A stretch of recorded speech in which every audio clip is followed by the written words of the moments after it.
मैं सम्राट चौधरी ईश्वर की शपथ लेता हूँ कि मैं विधि द्वारा स्थापित भारत के संविधान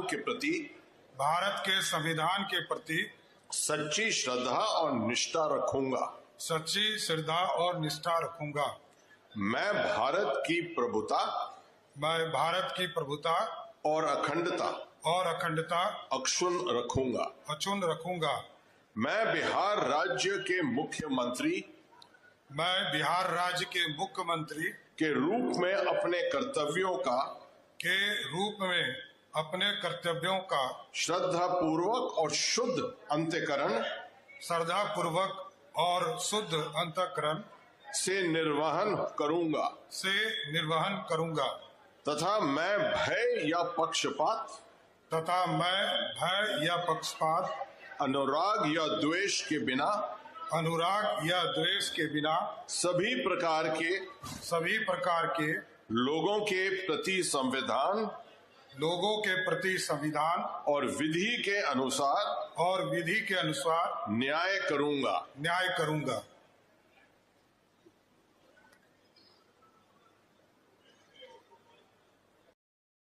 दोस्तों नमस्कार। दोस्तों आज का वीडियो हम बिहार की राजनीति को अर्पण कर रहे हैं। आज एक तरीके से ये कहा जाए कि बिहार में भारतीय जनता पार्टी की 20 साल की जो इच्छा थी, उनके धैर्य की जो परीक्षा थी, आज उसका परिणाम आ गया है।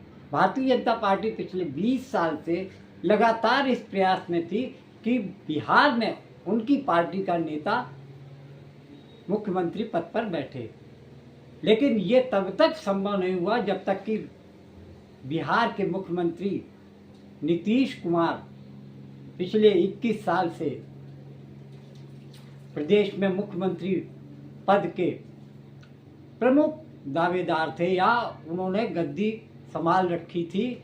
इसके कारण भारतीय जनता पार्टी का जो मंसूबा था, जो उनकी मंशा थी, वो पूरी नहीं हो पा रही थी।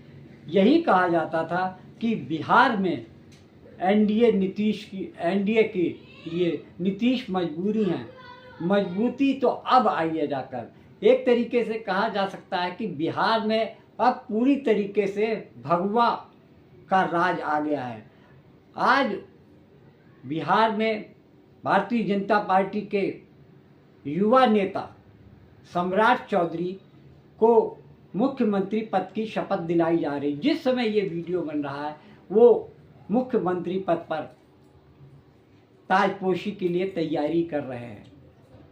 बड़ी हैरानी की बात है कि जिस तरीके से भारतीय जनता पार्टी ने पिछले 12 साल से लगातार यह प्रयास किया कि बिहार में उनके पैर मजबूत हो जाएं, लेकिन ये भी देखा गया कि बिना नीतीश के भारतीय जनता पार्टी एक कदम भी आगे चलने में सक्षम नहीं थी। उनकी पार्टी का कोई भी नेता ऐसा कद्दावर और लोकप्रिय नेता नहीं था जो कि नीतीश कुमार की बराबरी कर सके।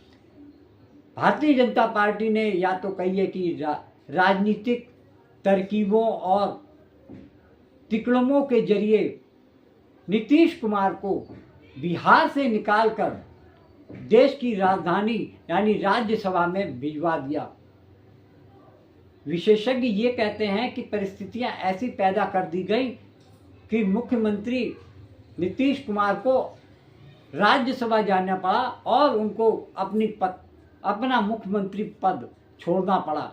ये उनकी मजबूरी भी हो सकती है या वो ये भी कह सकते हैं कि 75 साल हो जाने की वजह से उनका शारीरिक और मानसिक स्थिति इस लायक नहीं थी कि वो प्रदेश की बागडोर थामे रखें। भारतीय जनता पार्टी ने बड़ा ही संयोजित और नियोजित तरीके से नीतीश कुमार की गद्दी खाली करवाई। आप तो जानते हैं कि भारतीय जनता पार्टी का ये इतिहास रहा है कि वो अपने सहयोगी दल को भी इस्तेमाल करके उनकी जमीन हड़प लेते हैं। यानी कि जो राजनीतिक कद बिहार में जनता दल यू का था, अब धीरे धीरे वो समाप्ति की ओर है। अब आप कहेंगे कि ऐसा क्यों एनडीए में बड़े दल के रूप में जनता दल यू है। लेकिन इस बात को भी समझना जरूरी है कि बिहार अब नीतीश कुमार से मुक्त हो चुका है। वहाँ पूरी तरीके से अब सम्राट चौधरी का हुक्म चलने वाला है। सम्राट चौधरी जो पहले डिप्टी सीएम हुआ करते थे, अब वो प्रदेश के मुखिया बनने जा रहे हैं, या आज के बाद उनके नाम के आगे मुख्यमंत्री लग जाएगा। और इस बात की बड़ी खुशी भारतीय जनता पार्टी में दिख रही है। नीतीश कुमार ने पिछले 20 साल में कितनी बार पाला बदला, इस बात को भी लोग याद करते हैं। लोग कहते हैं कि सत्ता के लिए उन्होंने कई बार पलटी मारी, इसीलिए लोग उनको पलटू मार भी कहते हैं। जिस तरीके से पूरे बिहार में इस समय ताजपोशी के जश्न मनाए जा रहे हैं, वहीं जनता आरजेडी के नेता तेजस्वी यादव ये आरोप लगा रहे हैं कि भारतीय जनता पार्टी ने बिहार वासियों के साथ में छल किया है। उन्होंने कहा कि चुनाव जब लड़ा गया था तब एनडीए के प्रमुख चेहरे के तौर पर नीतीश कुमार को वोट फेस बनाया गया था मुख्यमंत्री पद का। लेकिन 2025 के चुनाव के बाद, सरकार बनने के बाद 4 महीने बाद ही मुख्यमंत्री पद से नीतीश कुमार को पद छोड़ना पड़ा। ये जनता के साथ में बहुत बड़ा धोखा है। उनका कहना है कि जनता ने नीतीश कुमार को वोट दिया था, भारतीय जनता पार्टी को वोट नहीं दिया था। ये जनता के साथ में धोखाधड़ी है और नीतीश कुमार को इस बात की जवाबदेही बनती है कि वो इस बात का जवाब दे। उनका कहना है कि जनता ने तो नीतीश को सीएम बनाया था, उन्हें क्या मालूम था कि 4 महीने बाद नीतीश मुख्यमंत्री पद त्याग कर भारतीय जनता पार्टी के हाथ में राजपाट सौंप देंगे। तो अब ये समझ लीजिए कि अब पूरी तरीके से बिहार पर भारतीय जनता पार्टी का कब्जा हो गया है और नीतीश कुमार की पार्टी जनता दल यू किसी भी वक्त तोड़ी जा सकती है। इस बात की आशंकाएं पूरे देश में चल रही हैं कि क्योंकि भारतीय जनता पार्टी का ये मूल मंत्र है कि ऐसा कोई सगा नहीं जिसको हमने ठगा नहीं। मैं जेल में रहा हूँ, मैं जेल में रहा हूँ। बीजेपी डिप्टी सीएम ऐसे आदमी को कैसे बना सकती है? ऐसे तो जानकारी दे दूं कि पहले तो एक चीज समझ लीजिए, मैं जेल में रहा हूँ, मैं जेल में रहा हूँ। और बता दीजिए कि आपने 10वीं मेरिट कौन से साल में पास किया? देखिए, पास किया भी कि नहीं किया? ये आपका प्रश्न है कि किसी और? प्रशांत किशोर का प्रश्न पूछा। मैं किसी व्यक्ति का जवाब नहीं देता हूँ। आपका प्रश्न है तो जवाब दे दूंगा। मैंने अपने एफिडेविट में बड़ा स्पष्ट तौर पर लिखा है कि पीएफसी का एक कोर्स मैंने कामराज यूनिवर्सिटी से किया। पीएफसी, हाँ, what is it sir? Pre foundation course का एक कोर्स मैंने कामराज यूनिवर्सिटी से किया। अच्छा, इसलिए जिसको जानकारी लेना है तो कामराज यूनिवर्सिटी से लेते रहे, उसमें क्या फर्क पड़ता है मेरे को? नहीं, ये तो मेरा दायित्व है, मैं लिख के देता हूँ, एफिडेविट करता हूँ और मैं जो बोलता हूँ वो एफिडेविट में रहता है। मैं कोई नई बात नहीं बोलता। अभी भी लेकिन सम्राट चौधरी कुछ छिपा रहे हैं क्या? मैं ये पूछ रही हूँ कि 10वीं सम्राट चौधरी ने पास की नहीं की? मैंने आपको जवाब दे दिया। आप समझ ही नहीं रही तो आप हमको क्या बताएं? थोड़ी सी हो सकती है। मैंने तो बता दिया आपको। नहीं, आप लोग, आपको जो जानकारी लेना है वो है उसमें। सम्राट चौधरी अगर अपने मुंह से कह देंगे विरोधियों की जुबान बंद हो जाएगी। अब वही तो मैं कह रहा हूँ कि चीजें तो मैंने बता ही दिया। अब आपको उसको एक्सप्लेन कीजिए, आप देखिए, कुछ तो जांच कीजिए, कुछ तो पता कीजिए। सुनिए सर, आपने 2010 में एक एफिडेविट दाखिल किया, जिस वो सबको पता है, कोई आपको बताने का नया नहीं है। सुनना क्या है, सुनने नहीं आया हूँ, सुनाने आया हूँ, ध्यान रखिएगा, मैं सुनने नहीं आता हूँ। अरे सुनिए ना सर, अच्छा चलिए सवाल का जवाब देखिए। एक चीज समझिए, 2010 के एफिडेविट में आपने कहा कि 7वीं दर्जा पास किया। मैंने क्या कहा? मैंने कहा कि मैंने एफिडेविट दिया।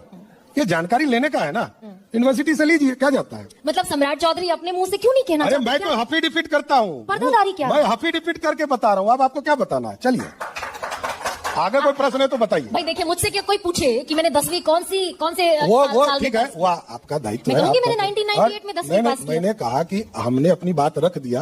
आपको और कोई प्रश्न है तो पूछिए। मतलब मैट्रिक में गड़बड़ झाला है? कोई गड़बड़ झाला नहीं है, आपके गलतफहमी का झाला है, आपको लगता होगा। आपको याद होगा चुनाव के वक्त प्रचार के दौरान प्रशांत किशोर, जो कि रणनीतिकार, राजनीतिक में स्पेशलिस्ट हैं और हर दल की, लगभग हर दल को वो अपनी सेवाएं दे चुके हैं। लेकिन पहली बार बिहार के चुनाव में जिस तरीके से उन्होंने जन स्वराज पार्टी के बैनर पर तले अपने प्रत्याशी उतारे, ये बात दूसरी है कि उनका कोई भी प्रत्याशी जीतकर विधानसभा नहीं पहुंच पाया। उन्होंने काफ़ी हंगामेदार इंटरव्यूज मीडिया में दिए और चर्चा का विषय बने। उस समय हर टीवी चैनल वाला प्रशांत किशोर के इंटरव्यू के सहारे टीआरपी बढ़ाने की कोशिश में जुटा रहता था। प्रशांत किशोर ने, जन स्वराज पार्टी के संस्थापक प्रशांत किशोर ने बिहार सरकार के कई मंत्रियों पर बहुत गंभीर आरोप लगाए। उनमें एक नाम सम्राट चौधरी का भी था। जनता दल यू के नेता अशोक चौधरी, दिलीप जायसवाल, संजय जायसवाल जैसे बड़े नेताओं पर, जो कि सरकार में अहम भूमिका निभाते थे, उन पर भ्रष्टाचार, अपराध, आपराधिक मामले और हत्या जैसे मामलों को लेकर तत्कालीन डिप्टी सीएम सम्राट चौधरी पर गंभीर आरोप लगाए थे। उन्होंने कहा कि 2095 में जब तारापुर कांड, हत्याकांड हुआ था, उसमें 6-7 लोगों की हत्या हुई थी, तब सम्राट चौधरी का नाम उसमें था। इनके कई नाम से इनको जाना जाता था, सम्राट कुमार मौर्य और राकेश कुमार। तो इस तरीके से ये हत्या के जुर्म में जेल भी गए थे।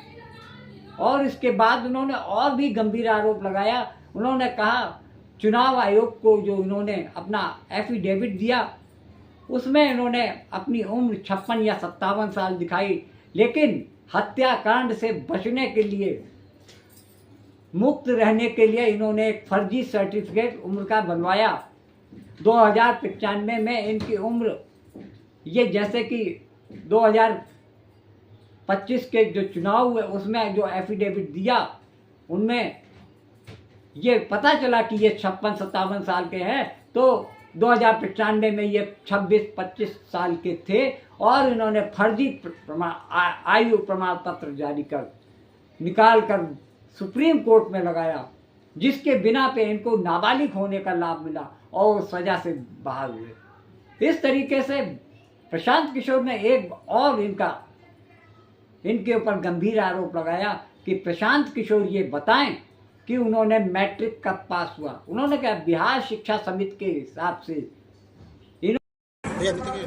बिहार ज्ञान की भूमि बिहार को ये चाल चरित्र चेहरा का दावा करने वाली भाजपा का पहला सौगात है। ऐसे व्यक्ति को मुख्यमंत्री बनाए हैं जिसका चाल चरित्र और चेहरा तीनों चर्चा का विषय होना चाहिए। लेकिन ये नई भाजपा है और इन्होंने दिखाया है कि बिहार को अब गुजरात से चलाया जाएगा। मैंने पहले भी कहा था मुख्यमंत्री कोई भी बने, अब बिहार को गुजरात से चलाया जाएगा, गुजरात के हितों को ध्यान में रखकर चलाया जाएगा। और इसका मतलब है कि बिहार से पलायन बंद नहीं होगा। पलायन बंद इसलिए नहीं होगा कि अगर बिहार से 10-12 हजार रुपए में काम करने के लिए नौजवान लाखों की संख्या में नहीं उपलब्ध होंगे, तो 30 लाख से ज्यादा लोग गुजरात में मजदूरी करने के लिए मिलेगा कहां से। तो जो आज यहाँ मुख्यमंत्री बने हैं, व्यक्ति की बात नहीं है, उनकी चाबी, उनका रिमोट कंट्रोल अमित शाह के पास होगा, जिनकी प्राथमिकता ये है कि गुजरात में 10-12 हजार रुपए में काम करने के लिए लाखों बिहार के लड़के ट्रेन में, बस में जानवरों की तरह बैठकर जाते रहें। आने वाला जो समय है उसमें गुजरात का आदमी फैक्ट्री में मालिक रहेगा और बिहार के बच्चे उन्हीं फैक्ट्रियों में मजदूरी करेंगे। इसका दोष किसी नेता और दल को नहीं है, इसके लिए हम और आप दोषी हैं, क्योंकि हम लोग मोदी जी का भाषण सुन के वोट दिए हैं, हिंदू मुसलमान बनकर वोट दिए हैं, जातियों में बंटकर वोट दिए हैं, 10,000 रुपए के लालच में वोट दिए हैं, तो उसका खामियाजा भी हमें को और हमारे बच्चों को भुगतना पड़ेगा। जब कभी इंटरव्यू के दौरान सम्राट चौधरी से उनकी एजुकेशन के बारे में कई चैनलों में पूछा गया तो वो घुमा फिरा के गोल मोल जवाब देते हैं। वो ये कहते हैं कि मैंने कामराज यूनिवर्सिटी से पीएचसी का कोर्स किया है। इस बात को लेकर भी कई संदिग्ध सवाल इनके प्रति उठते हैं। ये कहा जाता है कि कामराज यूनिवर्सिटी जो पीएचसी का कोर्स कराती है वो केवल तमिल लैंग्वेज में होता है, हिंदी भाषा में उसका कोई भी कोर्स नहीं होता है। तो ये जिस तरीके से हर जगह इंटरव्यू के दौरान सम्राट चौधरी पीएचसी का जिक्र करते हैं तो वो बात भी उनकी झूठी साबित होती है। आज भी सम्राट चौधरी भले ही मुख्यमंत्री बन जाए, लेकिन ये जो उनके ऊपर आरोप हैं, जो उनके ऊपर गंभीर एफिडेविट, झूठा एफिडेविट देने के आरोप है, उस पर अफसोस की बात है चुनाव आयोग ने आज तक कोई भी संज्ञान नहीं लिया है। इतने बड़े गंभीर आरोप लगने के बाद भी ना तो सरकार की तरफ से कोई ऐसा कार्रवाई की गई और न चुनाव आयोग ने उनके एफिडेविट जानने, उसकी सत्यता जानने का कोई प्रयास किया। तो आप समझ सकते हैं कि भारतीय जनता पार्टी के जो नेता हैं उनके लिए 7 खून माफ हैं। वो कुछ भी कर डालें, केंद्रीय नेतृत्व इस मामले में अपने नेता के खिलाफ में कोई भी एक्शन लेता दिखाई नहीं दे रहा है। और ये बात साफ है कि जब सैया भये कोतवाल तो डर काहे का, प्रधानमंत्री की डिग्री और उस पर भी सवाल उठे हैं, तो ये तो मुख्यमंत्री हैं, उनके लिए तो केजरीवाल ने कई बार कहा कि चौथी पास देश का प्रधानमंत्री है। क्या देश के प्रधानमंत्री को शिक्षित नहीं होना चाहिए?